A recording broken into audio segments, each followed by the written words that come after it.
Hello everyone.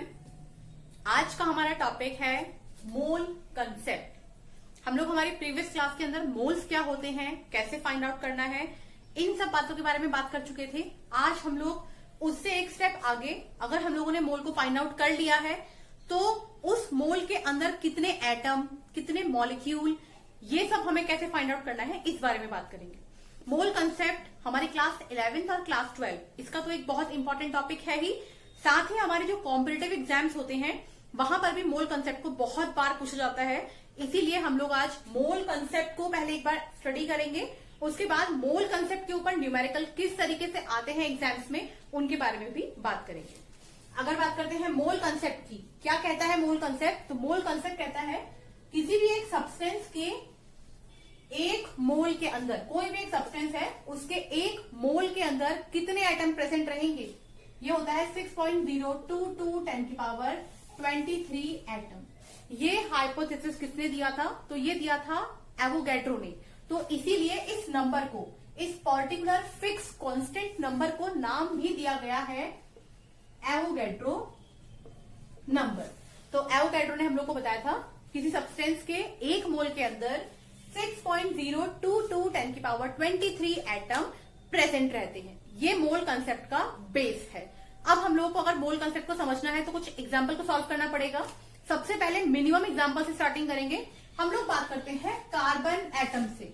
आप लोगों ने बहुत बार मोल कंसेप्ट की जो डेफिनेशंस पढ़ी होंगी बुक्स के अंदर, वहां पर 1/12 AMU, 1/12 AMU बहुत बार इसको यूज करते हैं। यूज करने का रीजन क्या है वो आप लोगों को बता देते हैं। कार्बन का एटॉमिक नंबर होता है 6, मतलब इसके पास 6 ही इलेक्ट्रॉन है, इसके पास 6 ही प्रोटॉन है, इसके पास 6 ही न्यूट्रॉन है। अगर हम लोग बात करते हैं कार्बन के स्ट्रक्चर की, तो इसके न्यूक्लियस के अंदर प्रेजेंट रहेंगे न्यूट्रॉन एंड प्रोटॉन।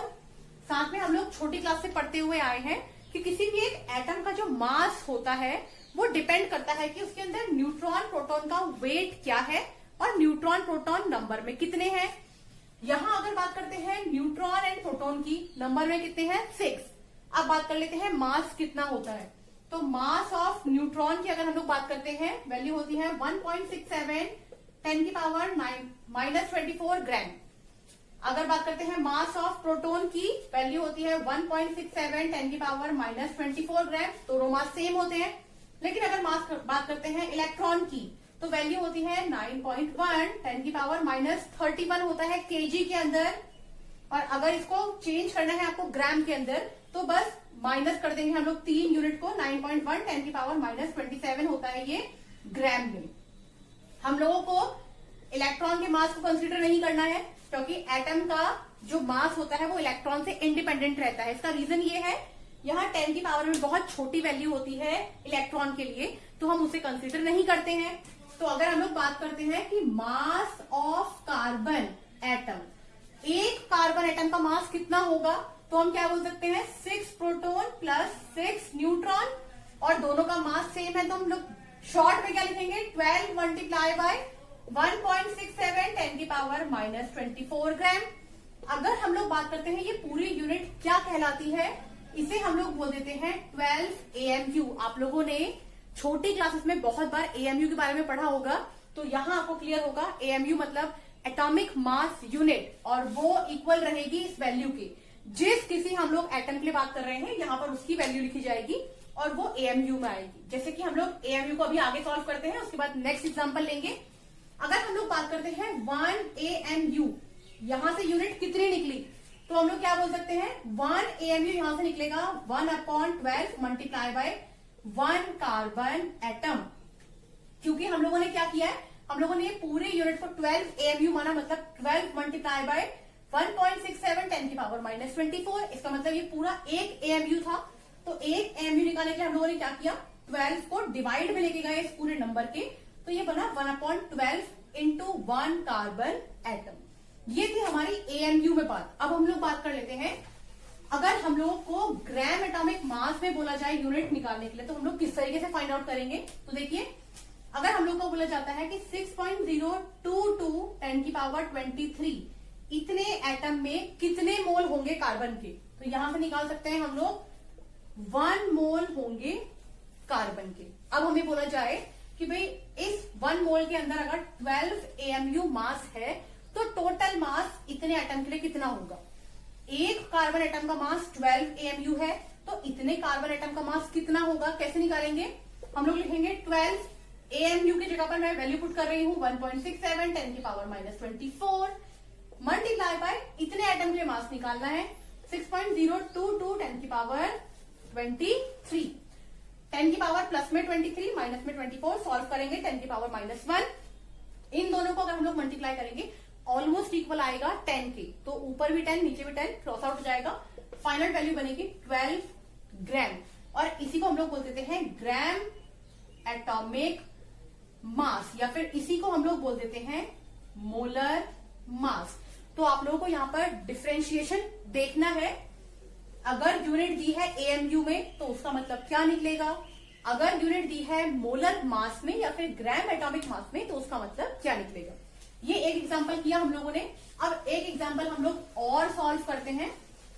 अगर हम लोग बात करते हैं ऑक्सीजन एटम की, तो ऑक्सीजन एटम हम लोगों को पता है एटॉमिक नंबर 8, मतलब इसके पास 8 इलेक्ट्रॉन है, 8 प्रोटॉन है और 8 न्यूट्रॉन है। अगर बात करेंगे मास ऑफ 1 ऑक्सीजन एटम कितना होगा, तो कैसे निकालेंगे 8 + 8 16 न्यूट्रॉन एंड प्रोटॉन, तो 16 neutron and proton. Neutron proton की वैल्यू कितनी अभी थी मास की, मल्टीप्लाई बाय 1.67 10 की पावर -24 ग्राम। तो हम लोग क्या लिख सकते हैं शॉर्ट में इसको 16 AMU। ये AMU में दिया है, हमको ग्राम एटॉमिक मास में कन्वर्ट करना है। हम क्या करेंगे मल्टीप्लाई कर देंगे। अगर ग्राम एटॉमिक मास में देना है 16 मल्टीप्लाई बाय 6.022 10 की पावर 23 मल्टीप्लाई बाय 1.6 10 की पावर -24। अगेन सॉल्यूशन करेंगे 10 के इक्वल आएगा, 10/10 कैंसिल आउट हो जाएगा 16 ग्राम। तो ये डिफरेंस होता है 16 AMU और 16 ग्राम का। और हमें पता भी है ऑक्सीजन का जो हम लोग मास लेके चलते हैं न्यूमेरिकल्स में वो 16 ग्राम होता है। तो ये था हमारा मोल कंसेप्ट का बेस क्या होता है। अब हम लोग इसके ऊपर कुछ बड़े न्यूमेरिकल करते हैं, साथ में ग्राम एटॉमिक मास के न्यूमेरिकल, साथ ही मोलर मास के न्यूमेरिकल किस तरीके से सॉल्व होंगे वो आज हम लोग। अगर हम लोग बात करते हैं हमारे पहले क्वेश्चन की, mass of 2.5 gram of magnesium, हमें 2.5 ग्राम मैग्नीशियम का मास निकालना है। ऐसे क्वेश्चंस के लिए आप लोगों को एटॉमिक मास गिवन होगा एलिमेंट्स का, लेकिन अगर आप लोगों को एटॉमिक मास गिवन नहीं है तो कोई बहुत ज्यादा एलिमेंट ये नहीं होते हैं, आप लोग कुछ एलिमेंट के मास को याद कर सकते हैं। धीरे धीरे हम लोग प्रैक्टिस करेंगे वो मास हम लोग को याद हो जाते हैं। जैसे कि अगर हम लोग बात करते हैं 1 ग्राम ऑफ मैग्नीशियम की, इसका मास होता है 24 ग्राम। मैग्नीशियम का एटॉमिक नंबर होता है 12, मास होता है 24 ग्राम। 1 ग्राम का हम लोग को पता है 24 ग्राम है, हमें कितना निकालना है 2.5 ग्राम के लिए। तो 2.5 ग्राम ऑफ मैग्नीशियम का मास कितना हो जाएगा 24 मल्टीप्लाई बाय 2.5। इसको सॉल्व करेंगे ये हो जाएगा 60 ग्राम, यानी कि 2.5 ग्राम ऑफ मैग्नीशियम कितना मास कंटेन करता है 60 ग्राम कंटेन करता है। Second question, gram atom in 1.4 gram of nitrogen. Gram atom से मतलब समझेंगे आप लोग मोल्स। हम लोग को पता है मोल्स का फॉर्मूला क्या होता है, given weight divide by molar मास। हम लोग अभी सीख चुके हैं मोलर मास किसको कहते हैं। तो गिवन वेट कितना दिया है 1.4 ग्राम, 1.4 ग्राम हम लोगों को वेट किया है। और सिंगल यहां पर नाइट्रोजन, ये चीज को बहुत ध्यान दीजिएगा, यहां सिंगल नाइट्रोजन का एटम है, N2 गैस नहीं लिखा है। अगर N2 गैस लिखा होगा, एक नाइट्रोजन का होता है 14, 2 के लिए हो जाएगा 28, लेकिन यहां सिंगल नाइट्रोजन लिखा है, हम सिर्फ क्या लिख देंगे डिवाइड बाय 14, ये हो जाएगा 1/10 या फिर बोल सकते हैं 0.1, क्योंकि इन लोगों ने हम लोगों से मोल्स पूछे हैं ग्राम एटम की फॉर्म में, तो यूनिट में भी लिखा जाएगा यहाँ पर 0.1 ग्राम एटम। अगर वो बोलते मोल्स की फॉर्म में लिखो तो 0.1 मोल्स लिखा जाएगा। Next question, how many gram molecules, gram atom gram molecule सब मोल्स होते हैं, तो how many gram molecules are present in 4.9 gram of H2SO4। Again हमको पता है मोल्स का फॉर्मूला क्या है, given weight divide by molar mass. Sulphuric acid का अगर आप लोग मोलर मास निकालोगे किस तरीके से फाइंड आउट करेंगे हम लोग, molar mass is equal to 2, क्योंकि हाइड्रोजन 2 है, मल्टीप्लाई बाय हाइड्रोजन का मास 1 प्लस सल्फर 1 है, सल्फर का मास होता है 32 प्लस ऑक्सीजन 4 है, ऑक्सीजन का मास होता है 16। इन सबका एडिशन करना है। सेकंड, आप लोगों को ये भी याद रखना है, हर एक एलिमेंट के बाद प्लस का साइन जरूर लगना है। इन सबको ऐड करेंगे, हमारे पास फाइनल आंसर निकल के आएगा 98 ग्राम।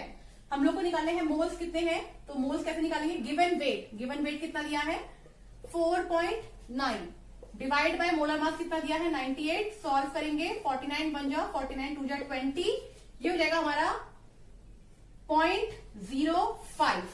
अब क्योंकि इन्होंने बोला है ग्राम मॉलिक्यूल की फॉर्म में, हम लिख देंगे ग्राम मॉलिक्यूल। नेक्स्ट क्वेश्चन है हमारा, calculate the number of atom in 0.25 moles of atom of carbon. सबसे पहले हम लोग को यहाँ पर 0.25 मोल एटम मतलब मोल में दिया है और बोला है कार्बन के अंदर कितने एटम होंगे। बहुत सिंपल, हमें पता है 1 मोल ऑफ कार्बन के अंदर कितने एटम होते हैं 6.022 10 की पावर 23 एटम। ये हम लोगों ने मोल कंसेप्ट के बेस में पढ़ लिया था। 1 मोल का हम लोगों को पता है, 0.25 मोल के लिए हम लोगों को निकालना है। तो 0.25 मोल ऑफ कार्बन कितने एटम लिए होगा, मल्टीप्लाई कर देंगे 6.022, इसकी मल्टीप्लाई करेंगे 0.25 में और 10 की पावर को हम लोग बाहर रख लेंगे जब तक हमें इसको यूज नहीं करना है। इसे मल्टीप्लाई करेंगे, ये फाइनल आंसर देगा 1.5 10 की पावर 23 एटम। नेक्स्ट क्वेश्चन हम लोग को क्या बोला है, 0.20 mole of molecule of oxygen. यहां कंफ्यूज नहीं होना है, 1 मोल ऑफ एटम बोले या फिर 1 मोल ऑफ मॉलिक्यूल बोले, इन शॉर्ट में वो हमको मोल ही दे रहा है। अगेन 1 मोल ऑफ ऑक्सीजन हमारे पास होता है 6.022 10 की पावर 23 एटम। इतने हमारे पास एक मोल में होते हैं। हमें निकालने हैं कि 0.20 मोल के अंदर कितने होंगे, डायरेक्टली मल्टीप्लाई करेंगे 6.022 0.20 मल्टीप्लाई बाय 10 की पावर 23। इस वैल्यू को अगर मल्टीप्लाई करेंगे ये हो जाएगी 1.2 मल्टीप्लाई बाय 10 की पावर 23 एटम, यानी कि 0.20 मोल ऑफ ऑक्सीजन कंटेन करता है 1.2 इंटू 10 की पावर 23 एटम। नेक्स्ट क्वेश्चन है, how many atom of each type are present in 143 gram of washing soda. सबसे पहले यहाँ पर हम लोग को क्या क्या गिवन किया है वो देखेंगे। गिवन वेट दिया है और हमें यहाँ पर कुछ नहीं दिया है, तो हम क्या कर सकते हैं, मोल निकाल सकते हैं। सबसे पहले अगर हम लोग बात करेंगे मोल की, तो मोल निकालने के लिए हमारे पास मोलर मास होना चाहिए।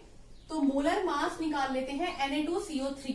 यहाँ पूरे कंपाउंड का मोलर मास निकालने के लिए एक एक एलिमेंट का जो एटॉमिक मास है उसको यहाँ इनके नंबर से मल्टीप्लाई कर देंगे। जैसे सोडियम है यहाँ 2 मल्टीप्लाई बाय सोडियम का मास होता है 23 प्लस कार्बन यहाँ पर नंबर में है 1 मल्टीप्लाई बाय कार्बन का होता है 12 प्लस यहाँ पर अगर हम लोग ऑक्सीजन की बात करेंगे 3 इंटू 16। और आपने ध्यान रखना है ऑक्सीजन यहाँ भी प्रेजेंट है यहाँ भी प्रेजेंट है, लेकिन हम लोग को डायरेक्टली पता है कि H2O का मोलर मास 18 होता है, तो हम लोग इसको अलग से ऐड करेंगे, इसको इनके साथ ऐड नहीं करेंगे।